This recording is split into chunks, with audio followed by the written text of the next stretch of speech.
Les lobbyistes. Depuis des années, ils jouent dans l'ombre des partis qui sacrifient, entre autres, la santé publique aux intérêts financiers. Aucun gouvernement, de droite comme de gauche, ne parvient pourtant à les arrêter. Vaches folles, sang contaminé, amiante. Dans ces scandales sanitaires, les lobbyistes, hommes de main des industriels, ont manipulé l'opinion et les politiques en toute impunité. Aujourd'hui, la partie qu'ils jouent est celle des gaz de schiste. Sur l'affaire du gaz de schiste, depuis le début, on a un lobbying fou. Qu'il y ait un poids des lobbies, c'est une chose. Qu'on leur fasse la part trop belle et qu'on recule face à un certain nombre de leurs exigences, c'en est une autre. Des conflits d'intérêts, on en voit à tous les étages. Quand on voit tous les liens qui sont tissés entre l'ensemble des intervenants politiques, haute administration et industrie pétrolière, c'est pas sain. Qu'importent les risques des gaz de schiste pour la santé, qu'importent les ravages sur l'environnement, les lobbyistes sont les maîtres du jeu. Nous allons voir comment ils imposent leurs règles à nos dirigeants.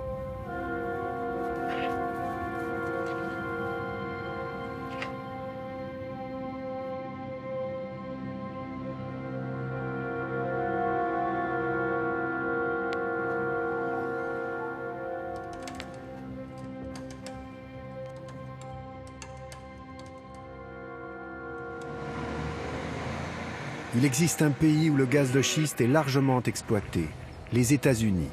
Depuis 2005, plus de 500 000 puits ont été forés. On y parle de miracle économique. Le prix du gaz a été divisé par 4. Le pays serait devenu autosuffisant. Mais cette indépendance énergétique s'accompagne d'un désastre écologique et sanitaire. Ces éleveurs du nord du pays regrettent d'avoir loué quelques arpents de terre à une société gazière. Dans notre champ, on a trouvé 50 résidus chimiques différents. Du barium, du strontium, du manganèse. Tout ça vient d'une fuite dans le réservoir d'eau qui a contaminé les herbages. Nos vaches ont bu cette eau et ont mangé cette herbe. L'odeur des produits chimiques était tellement forte qu'on la sentait à des kilomètres. On a vu l'herbe jaunir à vue d'œil et toute la végétation est morte. Bétail malade, terrain pollué et aussi conséquences pour la santé humaine. Cette agricultrice a plus de 32 puits dans un rayon de 5 km autour de son ranch. Quelle que soit la nature de ces produits chimiques, ça fait tellement de dégâts sur la santé. Ça attaque la peau. Ma peau est couverte de plaques depuis des années. Ça ne part jamais. Il y a 2 ans, je suis tombée très gravement malade. On a trouvé de l'arsenic et d'autres substances à très forte dose dans mon sang et mes urines. Et chez mon mari aussi. Ici, dans l'air, les taux de benzène et de propane sont supérieurs à la moyenne. La cause serait la fracturation hydraulique, la technique utilisée pour extraire les gaz de schiste. Il faut des milliers de mètres cubes d'eau, des dizaines de tonnes de produits chimiques injectés à très haute pression pour exploser la roche-mère, à 2500 mètres de profondeur, avec des risques de pollution pour les nappes phréatiques et de possibles fuites de méthane décuplant l'effet de serre. Jacques Thibierrose est un des rares géologues français à avoir évalué les conséquences de l'exploitation des gaz de schiste. Ce qui remonte de la surface, c'est de la cochonnerie. C'est-à-dire que c'est des métaux lourds en solution, c'est des hydrocarbures, parmi lesquels des molécules qui sont cancérigènes, c'est de la radioactivité. Parmi ceux qui exploitent aux États-Unis, on trouve des Français, comme le pétrolier Total ou le fournisseur d'énergie GDF.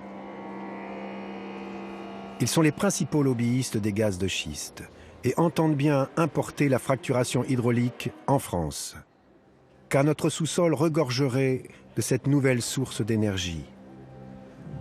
Aquitaine, Midi-Pyrénées, Rhône-Alpes, Alsace-Lorraine, Nord-Pas-de-Calais et surtout Île-de-France.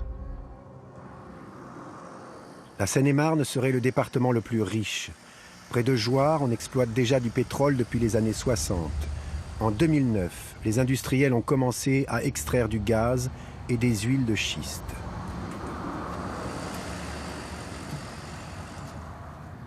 Christophe Charpentier est arboriculteur et maraîcher. Ses cultures se trouvent à quelques centaines de mètres d'un forage. Il est farouchement opposé à l'extraction des gaz de schiste. Dès lors que vous fracturez la roche géologique, vous vous retrouvez forcément avec des failles. Et par les failles peuvent remonter tous les produits chimiques qui mettent pour fracturer. Et ça peut se retrouver dans les nappes. Les nappes d'eau ici, elles ne sont pas si profondes que ça. Et on sait bien qu'il y aura beaucoup d'évaporation de produits toxiques. Et on sait que les produits toxiques, c'est pas très bon pour la santé, notamment tous les perturbateurs endocriniens. C'est vrai que nos enfants, ils grandissent ici et on n'a pas envie de ça, quoi. Si le gaz de schiste est exploité à grande échelle, le visage de la campagne en Île-de-France changera aussi radicalement. Dans le pétrole de schiste, c'est pas un puits disséminé, c'est un puits tous les 3 km. Vous imaginez un peu ici un puits tous les 3 km. On peut se retrouver avec 20, 25 puits sur un rayon de 20 ou 30 km. Christophe Charpentier a été l'un des premiers à se mobiliser contre les gaz de schiste en France. Avril 2011. De grandes manifestations sont organisées contre la fracturation hydraulique. En Île-de-France, en Franche-Comté, en Aquitaine, en Rhône-Alpes, les habitants se mobilisent pendant des mois pour que leur paysage ne soit pas défiguré, pour que leur nappe phréatique ne soit pas polluée. Face à cette mobilisation citoyenne, en juillet 2011, le gouvernement de Nicolas Sarkozy prend une décision radicale. Il interdit l'exploitation des gaz de schiste. Aujourd'hui, la fracturation hydraulique est interdite par la loi en France et en conséquence, nous abrogeons les permis qui prévoyaient d'y recourir. Un coup d'arrêt brutal aux ambitions des pétroliers. Mais pas question pour eux de renoncer. Une nouvelle bataille va bientôt s'engager. En juin 2012, François Hollande, le nouveau président de la République, nomme Delphine Batho au ministère de l'écologie. Elle est une opposante inflexible au gaz de schiste. Immédiatement, elle demande au chef de l'État de durcir encore la loi. La première bataille que je mène en interne au gouvernement, c'est de convaincre le président de la République d'aller plus loin que ce qu'était sa position jusqu'ici, puisque jusqu'ici, dans la campagne présidentielle, il avait dit non à l'exploitation, mais sur l'exploration et la recherche, il faut regarder, etc. Justement, à cette époque, les pétroliers lancent une nouvelle offensive. Ils demandent à l'État des autorisations de forage pour la recherche. C'est-à-dire, disent-ils, pour quantifier exactement les réserves de gaz.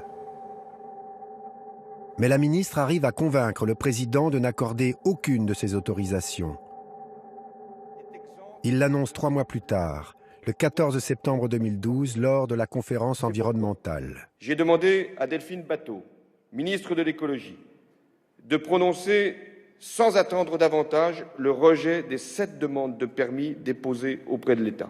Cet arbitrage-là, que j'ai gagné, qui est un arbitrage très fort, va provoquer dans les semaines qui suivent, en fait, une contestation de lobby, quoi. Voilà. Très, très mécontent. Premier à monter au créneau, Jean-Louis Chilansky, président de l'UFIP, le lobby des pétroliers. C'est franchement de l'obscurantisme. Il faut se donner les conditions d'une expérimentation qui conduiront ensuite à une évaluation. Dire non, on n'en veut pas, ça nous semble une erreur. Il est soutenu dans son combat par Jean-Louis Beffa, ancien PDG de Saint-Gobain. Le fait de dire « je refuse d'expérimenter », comme je l'ai dit souvent, ça ressemble à l'attitude de l'Église catholique qui interdisait de penser à Galilée. Jusqu'à présent, on n'a pas fait les travaux d'exploration et d'évaluation nécessaires pour avoir une vraie idée sur le potentiel des gaz de schiste et le coût de revient en France. Donc tant qu'on ne fait pas un certain nombre d'expérimentations, on ne sait pas. Et donc on discute sur une absence complète de données objectives. On va voir une offensive reprendre axé sur la question de la recherche, pour essayer de... Vous voyez, il y a une porte qui se ferme, on essaye de voir si on peut passer par la fenêtre. À partir de ce moment-là, le but des lobbyistes est de démontrer la nécessité de faire ces recherches. La partie s'annonce tendue. Alors pour ce premier round, ils sortent une première carte, l'emploi. En période de chômage de masse, ils avancent un argument imparable. Le gaz de schiste permettrait de créer 100 000 emplois.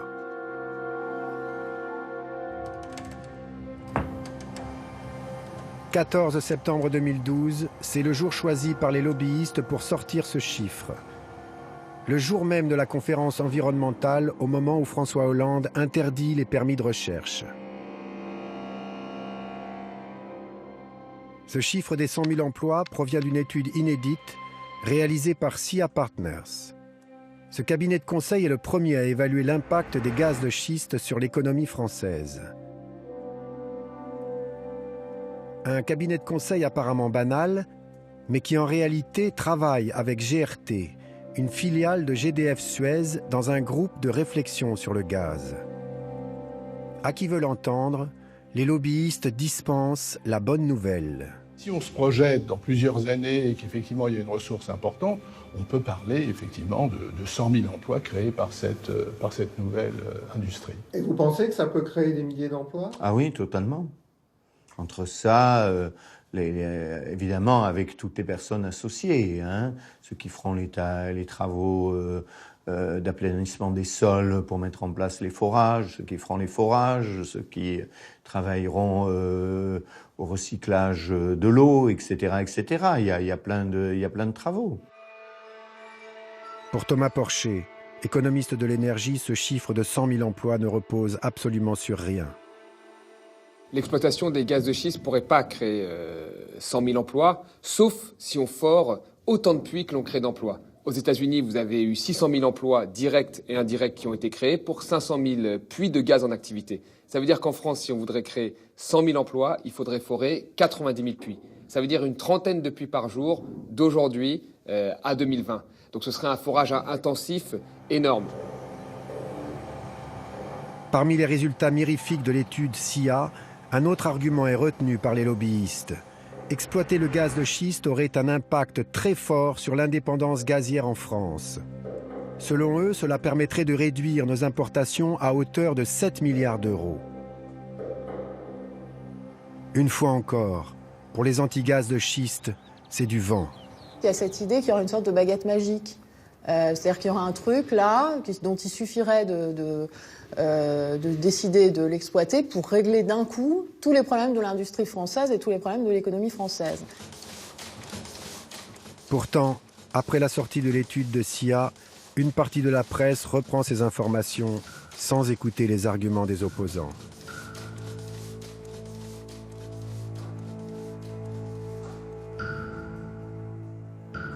Pour les lobbyistes, c'est une petite victoire. Maintenant, il leur reste à amorcer la deuxième phase de leur jeu.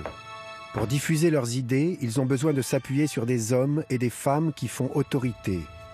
Ils jouent la carte des personnalités.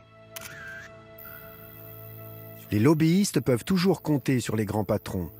Ils n'hésitent pas à les envoyer sur le front médiatique. Le 1er novembre 2012, par exemple, dans le JDD fleuron du groupe Lagardère, 98 PDG proposent au gouvernement un pacte pour relancer la croissance et l'emploi.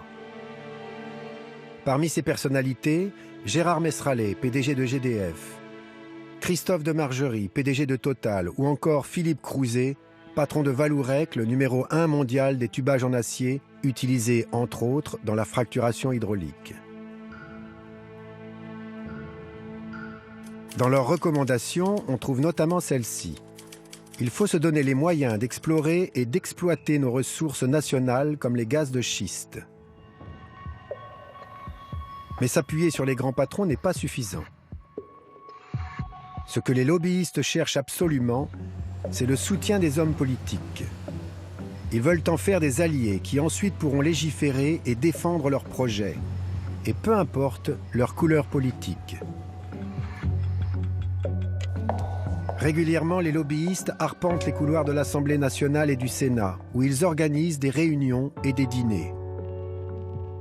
Mireille Schurch est sénatrice, membre de la commission économique. Elle s'intéresse particulièrement aux questions énergétiques. Elle a subi à plusieurs reprises les assauts des lobbyistes. En juillet 2012, par exemple, elle est invitée avec une dizaine d'autres sénateurs à un dîner organisé par Esso. Pour les convaincre de la nécessité d'explorer, le pétrolier leur tient un discours rassurant. Cette exploration est sans danger, elle est propre, elle est transparente parce qu'on discute avec les élus locaux, bien évidemment. Si on fait un puits et que l'exploration n'aboutit pas, il n'y aura pas d'exploitation, on remettra en l'état les terres, il n'y a pas de problème avec l'environnement. Évidemment, on ne parle pas de fracturation hydraulique, qui est un mot très heurtant, ni qu'il faut aller chercher le gaz, effectivement, dans les interstices de la roche. Oui, il y aura des besoins en eau, ça on ne le minore pas parce que c'est la réalité, mais on n'explique pas qu'il faudra mettre des produits chimiques dans cette eau. Ça sera de l'eau. Après, je pense qu'Esso regarde aussi quels sont les sénateurs qui sont les plus perméables. C'est peut-être aussi un des objectifs de ce repas qui est très ouvert, très agréable. Peut-être qu'ensuite, ça leur permet de repérer vers quel genre de sénateurs ils peuvent s'orienter pour avancer. Pour gagner la partie, le poids des mots est capital.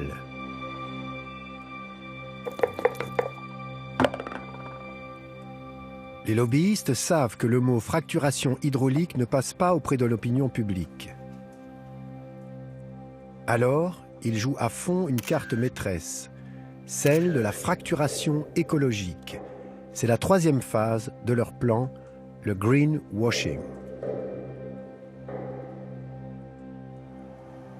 Il y a eu toute une campagne sur cette idée qu'il y aurait une exploitation propre des gaz de schiste. C'est cette idée du gaz de schiste light. C'est un pipeau total en réalité, mais ça a été travaillé avec des techniques de communication pour voir comment on pouvait essayer de convaincre l'opinion publique qu'il fallait exploiter les gaz de schiste. L'apôtre de cette fracturation écologique, c'est EcorpSteam, une société américaine.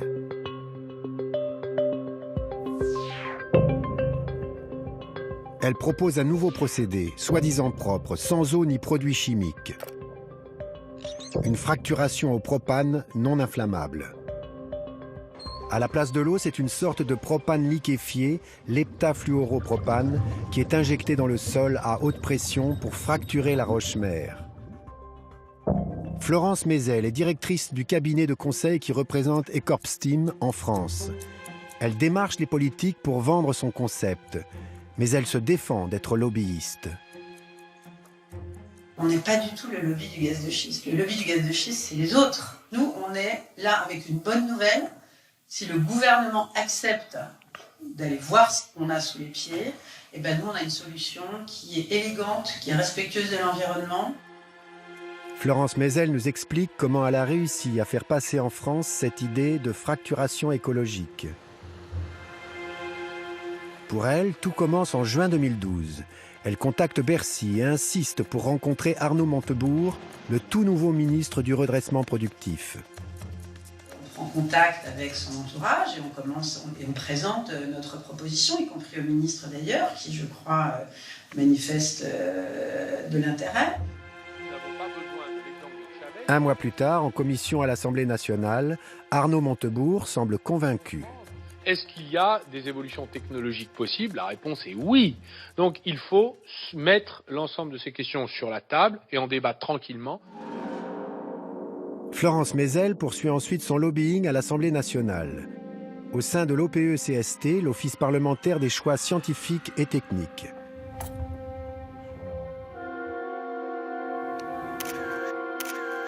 Cette commission rassemble une quarantaine de députés et de sénateurs. À partir de novembre 2012, pendant un an, ces parlementaires planchent sur des alternatives à la fracturation hydraulique. À leur tête, Jean-Claude Lenoir, sénateur UMP, et Christian Bataille, député socialiste, deux partisans avoués des gaz de schiste. Ils sont censés organiser en toute impartialité des auditions de pétroliers, d'universitaires, de scientifiques, donner autant la parole aux pros qu'aux anti-gaz de schiste. Mais la réalité semble avoir été un peu différente.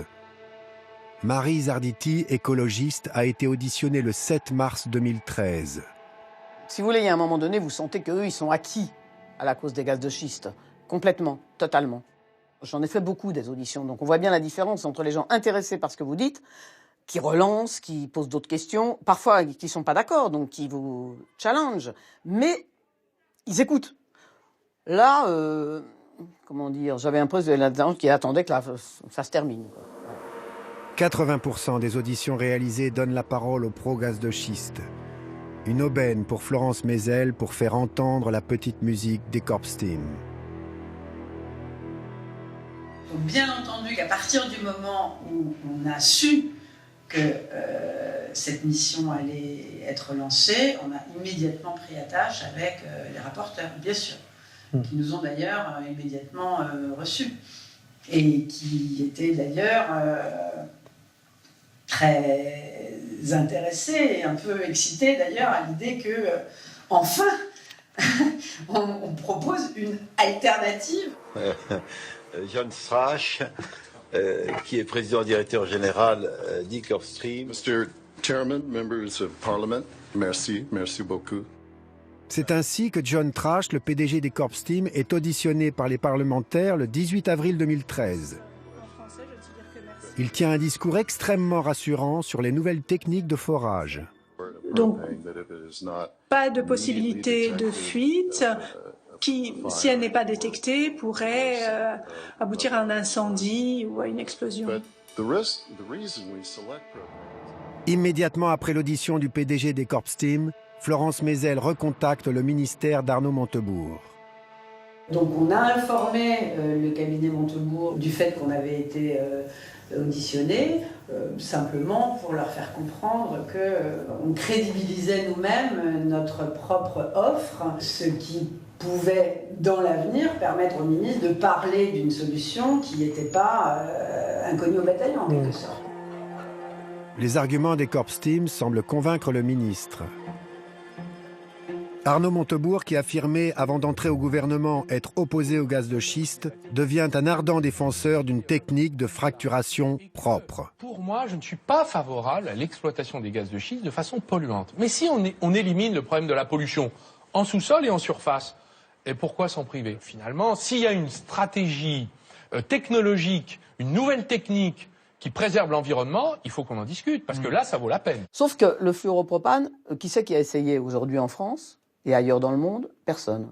Autrement dit, il a réussi, pour le coup, bravo, là, il y a une entreprise qui a réussi un lobbying, chapeau, a réussi à convaincre Montebourg qu'elle pouvait expérimenter sa méthode, qu'elle avait expérimenté, que nulle part ailleurs on avait voulu, en France. Selon les scientifiques, cette technique à l'heptafluoropropane est un leurre. Ça me paraît être une espèce de jouet idéologique qui a été lancé sur le marché. C'est une molécule qui a un impact en équivalent CO2 sur l'effet de serre de 3000 fois. C'est une molécule qui coûte très cher et c'est une molécule qui n'a pour l'instant jamais été utilisée. En dehors de la fracturation écologique, l'Office parlementaire a surtout été une tribune unique pour les pétroliers pour y vanter les mérites de la fracturation classique. L'industrie pétrolière aujourd'hui maîtrise les risques liés au développement des hydrocarbures non conventionnels. L'acceptabilité sociale sera clé et ces ressources ne seront développées que si l'industrie, les pouvoirs publics et la société civile sont tous convaincus de l'intérêt de le faire. Novembre 2013, le rapport de l'OPE-CST est rendu public. La conclusion finale tient en une phrase : il ne faut pas obérer l'avenir en entravant la recherche. Je crois que le rapport de l'OPE-CST est un très bon rapport. Ce sont deux parlementaires extrêmement sérieux qui ont fait ce travail, qui nous ont auditionnés longuement, c'est vrai. C'est certainement une des publications les plus raisonnées, les plus sereines, en quelque sorte, sur un sujet qui déchaîne les passions. Pourtant, selon les opposants au gaz de schiste, ce rapport aligne des contre-vérités. Il prétend par exemple que les fuites de méthane ne touchent que 0,42% des forages. Je pense que ces chiffres sont partiels, c'est pas possible autrement. Il y a eu des études qui ont été faites qui ont montré que les fuites de méthane sur des gisements de gaz de schiste allaient de 3 à 9% du méthane produit. Les membres de l'OPE-CST mentionnent aussi que les produits indispensables au procédé de fracturation sont tous non toxiques. Une aberration pour Alain Ducroux, médecin qui recense les effets dus au gaz de schiste. Ce sont par exemple des asthénies, des saignements de nez, des goûts métalliques dans la bouche, des impuissances sexuelles, des dégoûts de la vie, des problèmes cardiaques, des augmentations d'asthme. Le nombre est considérable. Pour arriver à son rapport final, l'Office parlementaire s'est pourtant appuyé sur un comité scientifique. Mais beaucoup de ces experts, économistes, géologues, sont en conflit d'intérêts. L'un de ses membres, l'économiste Jacques Percebois, le revendique d'ailleurs haut et fort. Je crois, si vous voulez, que le rapport a auditionné un certain nombre de personnes, que le rapport met bien en évidence les avantages et inconvénients. C'est un rapport que je trouve extrêmement balancé. Parce que moi, j'étais un peu surpris, j'ai regardé et j'ai vu qu'il y avait un certain nombre de gens qui avaient par ailleurs, en dehors de leur activité, avaient des rapports avec l'industrie du pétrole. Il y avait, vous, par exemple, vous êtes membre du conseil d'administration de GRT Gaz, Absolument. par exemple. Donc ça a un rapport avec GDF Suez. Oui, mais c'est le transporteur de gaz. Hein. C'est pas directement les exploitants de gaz. Hein. Bon. Mais non, mais si vous voulez, parce que je trouve l'argumentation qui consiste à dire que les experts, si vous voulez des experts qui sont compétents, il faut qu'ils aient des liens avec l'industrie. Ce qui est le cas d'une majorité de membres de cet office parlementaire. Comme Bernard Tardieu, économiste que l'on voit ici dans un film réalisé par un lobby pétrolier. Ou encore Sébastien Candel, physicien. Caroline Pinet, anti-gaz de schiste, éclaire le curriculum vitae de ce scientifique. Sébastien Candel, pourquoi on ne le met pas, on ne le dit pas, qu'il est aussi président du conseil scientifique d'un autre organisme qui s'appelle le CERFAX, dont Total est l'un des actionnaires principaux, et où d'autres actionnaires sont liés à l'industrie pétrolière. Au sein du Parlement, la voix des pro-gaz de schiste résonne plus que jamais. Et l'opinion aussi semble basculer. Février 2014, un sondage sort dans les médias.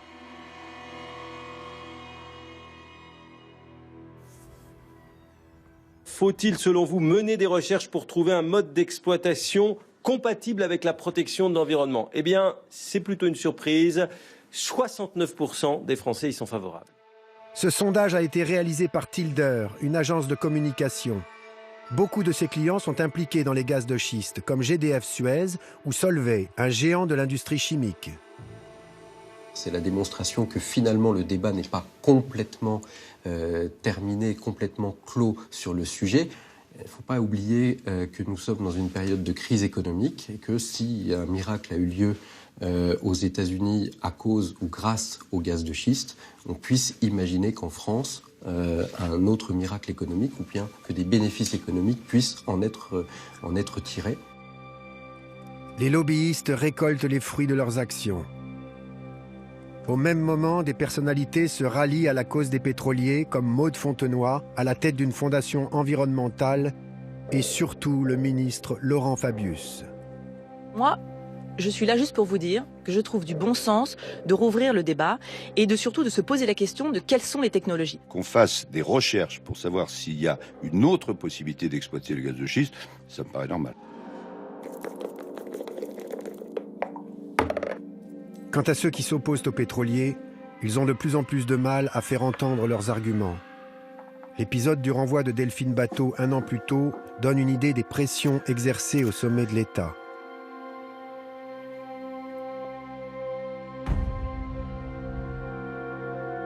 « 2 juillet 2013, la ministre de l'écologie, qui avait fait du combat contre les gaz de schiste une priorité, est renvoyée du gouvernement.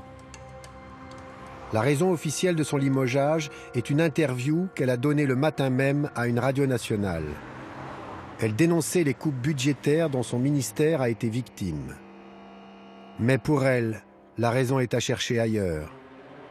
Dès le lendemain, en conférence de presse, elle donne sa version des motifs de son renvoi. Est-il normal que le patron de l'entreprise Vallourec, directement intéressé par l'exploitation des gaz de schiste, ait pu annoncer ma marginalisation des semaines à l'avance devant des responsables de son entreprise aux États-Unis? Pour elle, ce sont les lobbyistes qui ont eu sa peau. Notamment Philippe Crouzet, le PDG de Vallourec, numéro 1 mondial des tubages en acier. Philippe Crouzet est aussi le mari de Sylvie Hubac, la directrice de cabinet de François Hollande. Aujourd'hui encore, Delphine Batho n'en revient pas que le PDG de Vallourec ait pu prédire son éviction du gouvernement. Sur le coup, il n'a pas démenti ses propos, ça a été publié dans la presse et plusieurs témoins de cette rencontre de presse ont, par la suite, après que j'ai été limogée, confirmé qu'il avait parlé sur le ton de celui qui sait. Vous savez, qui se fait valoir en disant « moi j'ai certaines informations, je peux vous dire que ». Je trouve ça sidérant qu'une entreprise qui est directement intéressée par l'exploitation des gaz de schiste puisse pas simplement se dire j'aime pas la ministre de l'énergie en France, faire plein de commentaires désagréables si ça lui fait plaisir, mais dire j'ai des informations, elle va être mise à l'écart.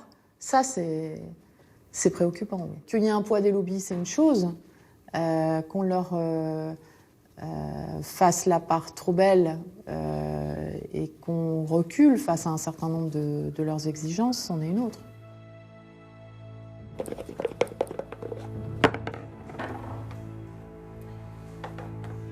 Dans la partie engagée, les lobbyistes peuvent compter sur des jokers, des hauts fonctionnaires acquis à leur cause.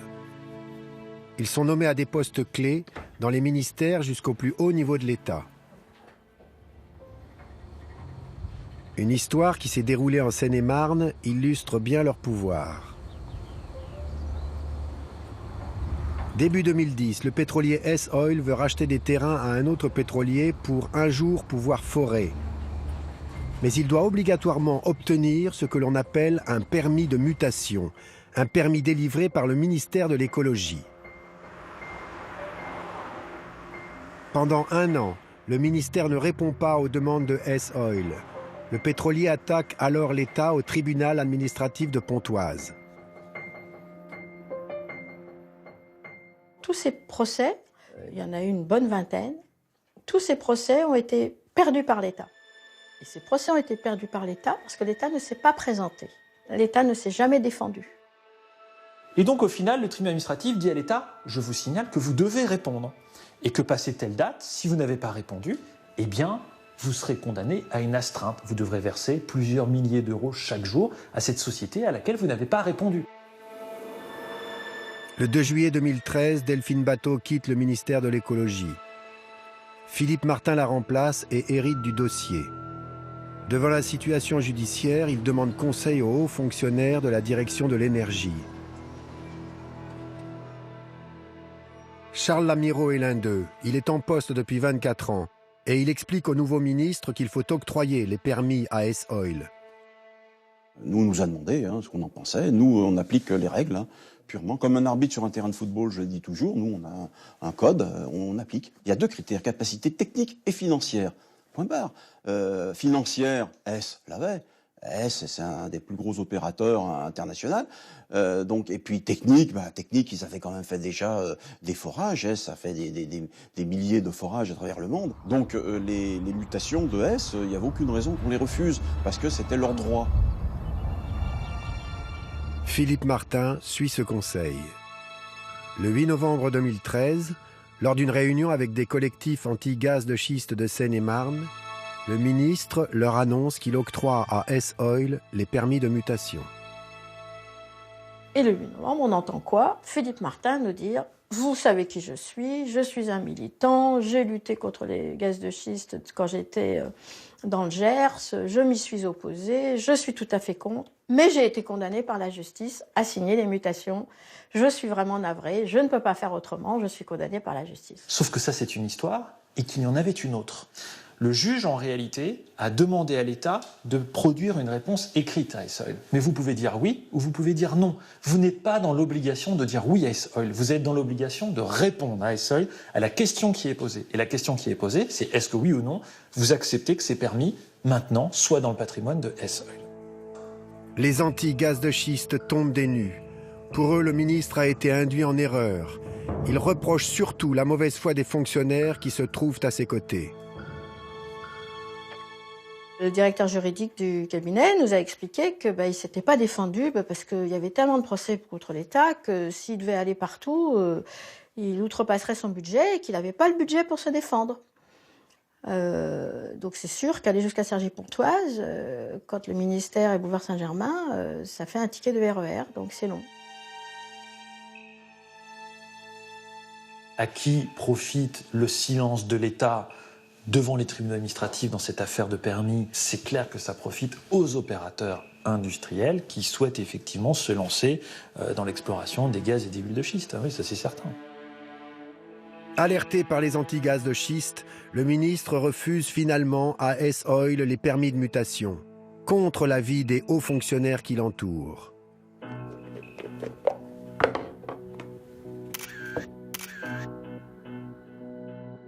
En France, ces hauts fonctionnaires en charge de l'énergie ont une particularité. Ils sont pour la plupart ce que l'on appelle des X-Min, la crème des ingénieurs. C'est un corps qui recrute parmi les meilleurs élèves ingénieurs en France, parmi les plus grandes écoles, les plus prestigieuses, principalement polytechniques. On parle de très peu d'élèves, on parle d'une quinzaine, d'une dizaine, d'une quinzaine par an. C'est l'esprit du corps des mines. Mon chef était corps des mines, il rencontrait le corps des mines de chez Total, il se tutoie. D'entrée de jeu. Voilà. C'est une famille, entre guillemets, le corps des mines. C'est une famille. Voilà. Ces corpsards, comme on les surnomme, ont toujours été des spécialistes de l'énergie. Les ingénieurs de l'école des mines, créés sous Napoléon, s'occupaient à l'origine du charbon. Dans les années 60, les corpsards sont devenus spécialistes du nucléaire. Aujourd'hui, ils sont pro-pétrole, pro-gaz de schiste. Ils se retrouvent toujours à des postes clés, que ce soit à la tête de grandes entreprises comme Areva ou Alstom ou dans l'appareil d'État. Le corps des mines, assez souvent, il a été associé à un lobby. C'est pas du tout un lobby. Le corps des mines sur l'énergie, c'est l'État, c'est le pouvoir, c'est la décision. Ils sont partout, à tous les endroits où se prennent la décision énergétique. Ils sont bien placés, puisqu'ils ne sont pas que de simples conseillers, ils sont les conseillers dédiés aux questions énergétiques dans les principaux ministères en charge du sujet. Ils sont par exemple à l'Élysée, au cabinet du président de la République ou officier un ancien de Saint-Gobain.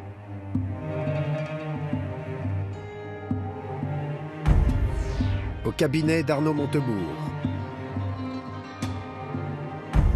Au ministère de l'écologie où ils trustent les postes.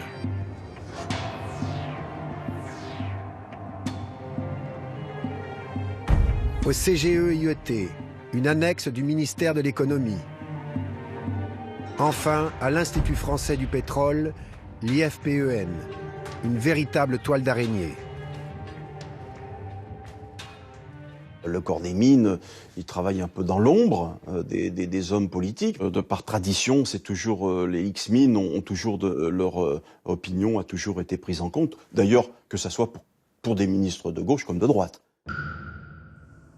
Ils sont aussi les visiteurs du soir qui se glissent dans les interstices du pouvoir à Bercy comme à l'Élysée.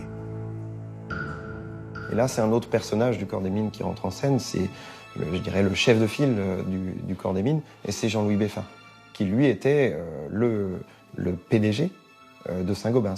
Et Jean-Louis Beffin, c'est un visiteur du soir de François Hollande, mais aussi d'Arnaud Montebourg. C'est quelqu'un qui vient partager sa vision, son expertise, son analyse sur de nombreux sujets, dont celui de l'énergie.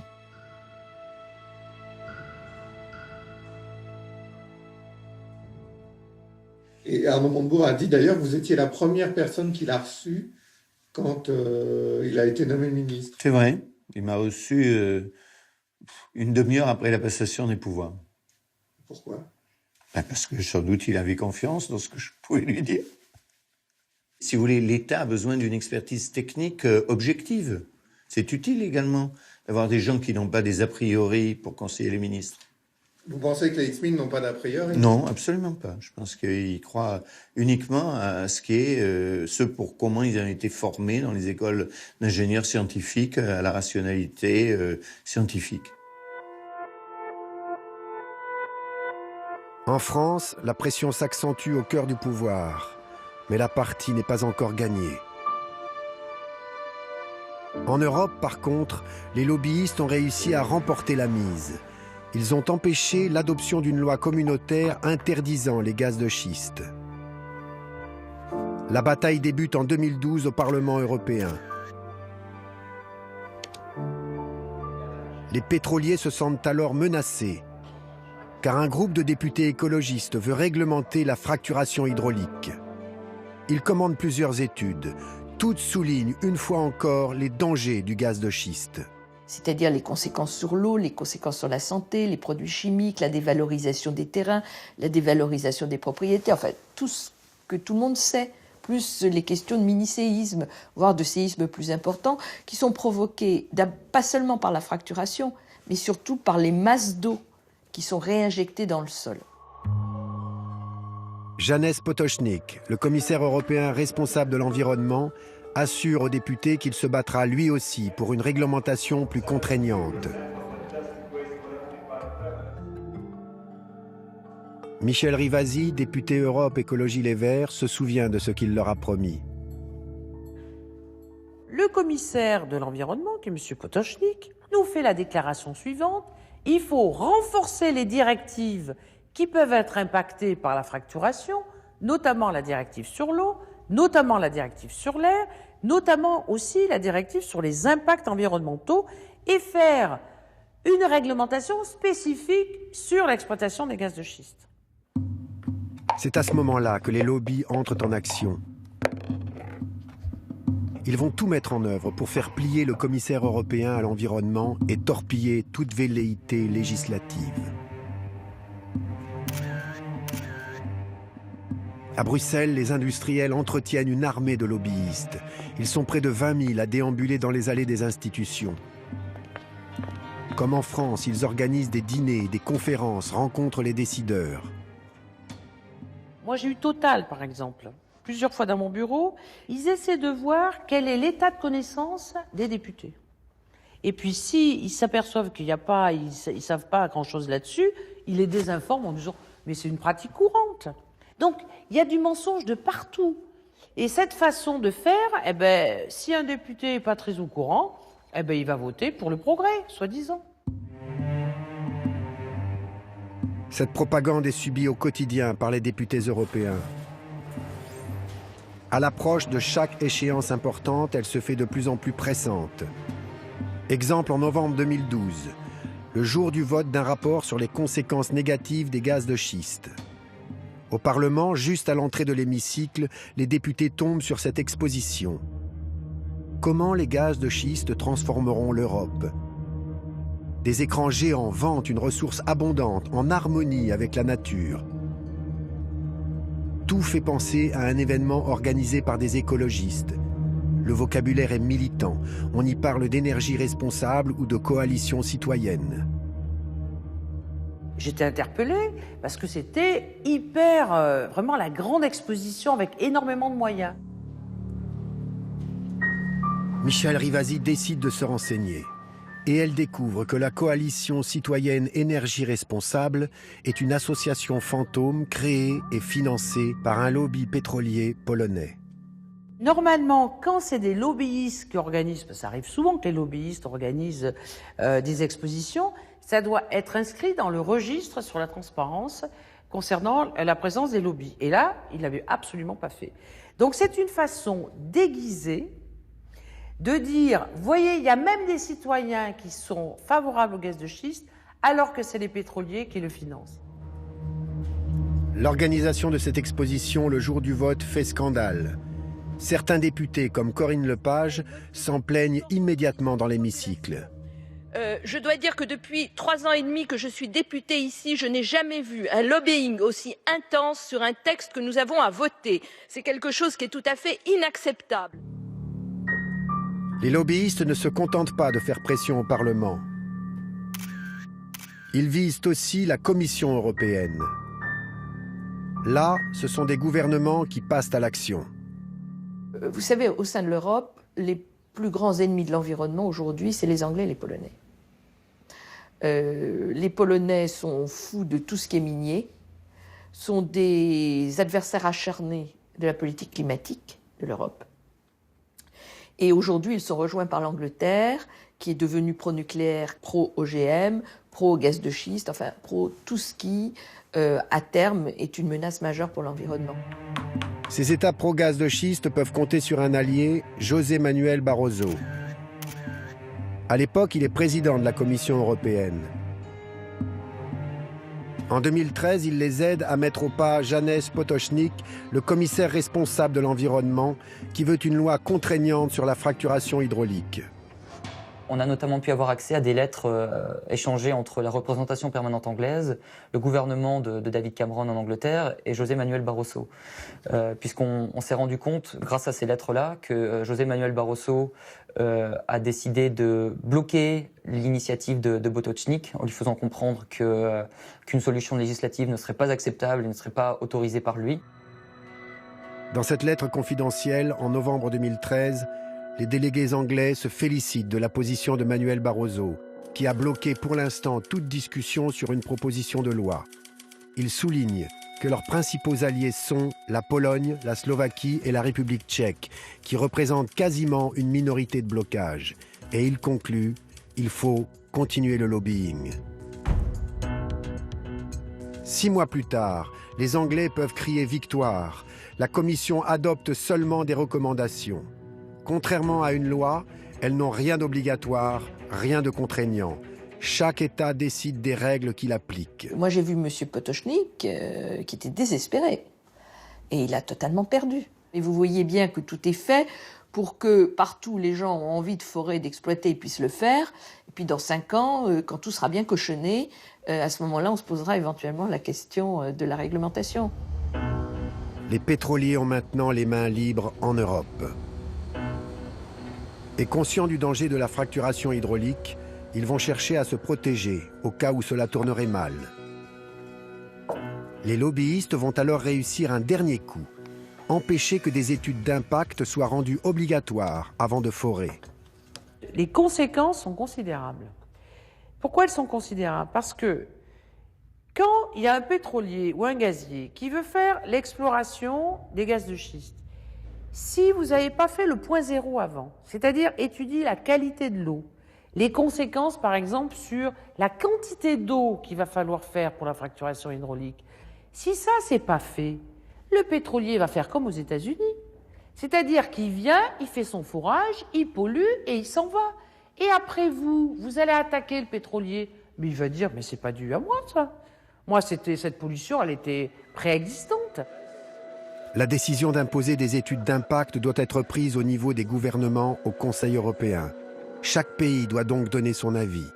Bizarrement, la France va s'abstenir dans ce vote crucial. Qui est pour? Qui est contre? Moi, j'ai écrit la contribution de la France et cette contribution n'a jamais été déposée.